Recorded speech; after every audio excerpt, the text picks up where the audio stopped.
लेकिन मुझे लगता है कि बच्चे हमारे कोई दिक्कत तो नहीं विद्यालय महाविद्यालय बंद होने के कारण थोड़ा सा पीछे हो जाए, बहुत दिनों से अध्ययन नहीं कर पा रहे। ऑनलाइन या वर्चुअल में वो बात नहीं आ पाती जो एक्चुअल में आती है।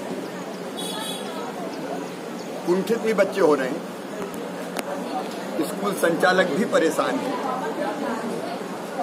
और इसलिए इस बात की आवश्यकता है कि हम परिस्थिति पर पूरी नजर रखते हुए अब विद्यालय महाविद्यालय खोलने की प्रक्रिया को प्रारंभ करें।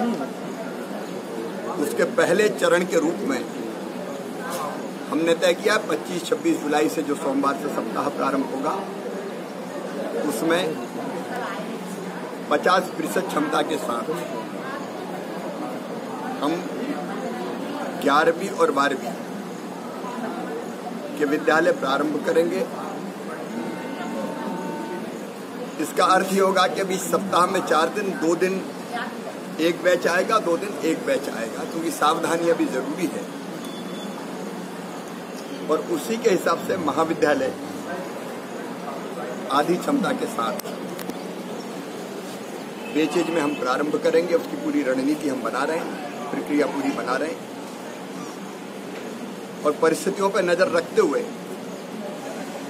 सब कुछ ठीक ठाक रहा, जनता कोविड एप्रोप्रिएट बिहेवियर का पालन करते रहे, तो फिर हम 9वीं 10वीं और उसके बाद क्रमशः 8वीं 6वीं से 8वीं और फिर हम पहली से 5वीं तक की क्लासें भी प्रारंभ करने की प्रक्रिया शुरू करेंगे। लेकिन अभी यहाँ से हम प्रारंभ करेंगे ताकि हमारे बच्चे शिक्षा प्राप्त कर सकें।